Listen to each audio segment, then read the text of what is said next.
On se retrouve à présent pour voir la correction de l'exercice 9, page 87. Dans cet exercice, on a donc 3 expressions qui contiennent plusieurs opérations. Addition, multiplication, parenthèse, soustraction, division.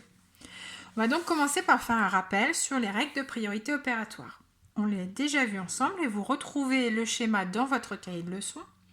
On commence par les parenthèses. Puis nous avons multiplication, division. Si on n'a que ça, on va de gauche à droite. Et puis, dernière chose, addition, soustraction qui sont sur le même niveau aussi, de gauche à droite, puisqu'il ne nous reste plus que ces opérations. Première question. 4 cinquièmes plus 3 cinquièmes fois 1 demi. J'ai une addition et une multiplication. Le calcul prioritaire, c'est la multiplication.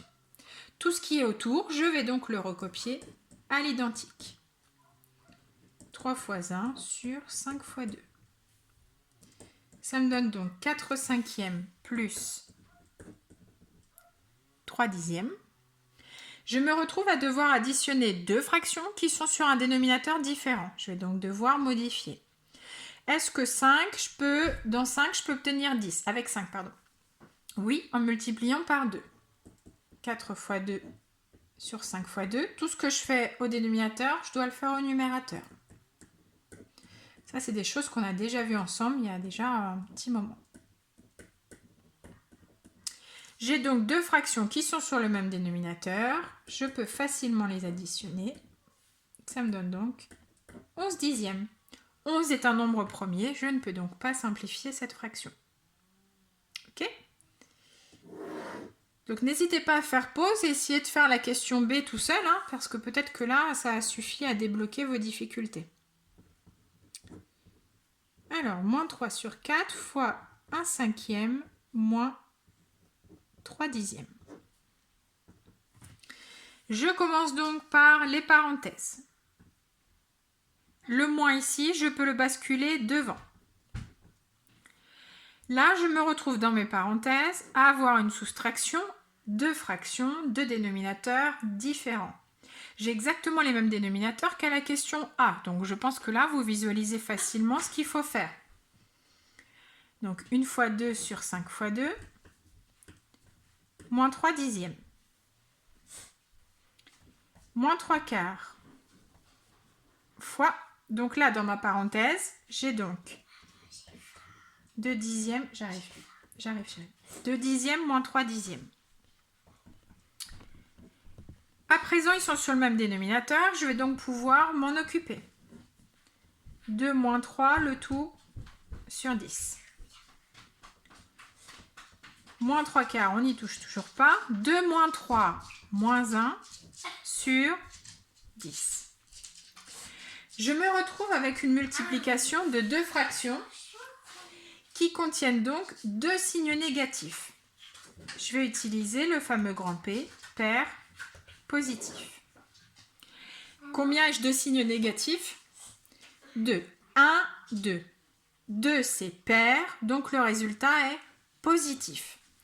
Je ne vais donc plus m'embêter avec le signe négatif puisqu'il ne m'en reste aucun. Ça me donne donc ici 3 sur 40. D'accord ? Donc là, il y a une erreur dans la correction. C'était marqué 47 sur 40, mais en fait, c'est 3 sur 40. Dernier calcul. 2 tiers moins 1 cinquième divisé par 5 huitièmes. La division est prioritaire. Diviser revient à multiplier par l'inverse. Donc la première fraction, je n'y touche pas.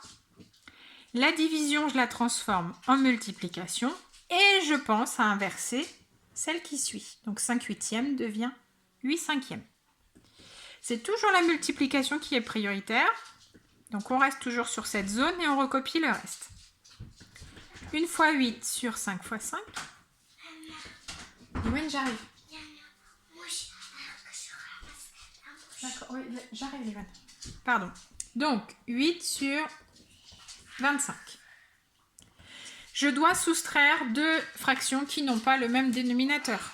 Donc là, il va falloir que je cherche un dénominateur commun. Je vais donc multiplier la première fraction par le dénominateur de la deuxième. Ça, c'est des choses qu'on avait déjà vues, mais ça remonte peut-être un petit peu pour vous. Et je vais multiplier la deuxième fraction par le dénominateur de la première. 2 fois 25, 50. 3 fois 25, 75. 8 fois 3, 24. 25 fois 3, toujours 75. Cette fois-ci, j'ai deux dénominateurs identiques. Je peux donc faire ma soustraction. Et ça me donne donc 26 sur 75, qui est elle aussi non simplifiable. Enfin, on termine avec la question 2 où on vous demande quel est le calcul qui donne le plus grand résultat. Donc pour la question 1, j'avais 11 dixièmes. Pour la question B, j'avais 3 quarantièmes. Donc je vérifie, oui c'est bien ça. Et pour la question C, 26 sur 75. Quel est le plus grand résultat? Eh bien là, soit je pars dans des calculs pour les mettre toutes les trois sur le même dénominateur, soit j'ouvre les yeux. Qu'est-ce que je remarque? Je remarque qu'ici, le numérateur est plus grand que le dénominateur, donc ma fraction, elle est plus grande que 1. Ici, 3 sur 40, alors là, c'est vraiment bien plus petit que 1, c'est un tout petit résultat. Et 26 sur 75, encore une fois, c'est le numérateur qui est plus petit, donc ma fraction est plus grande que 1. Ça, on l'avait déjà vu quand on a commencé à revoir les écritures fractionnaires et les additions et soustractions.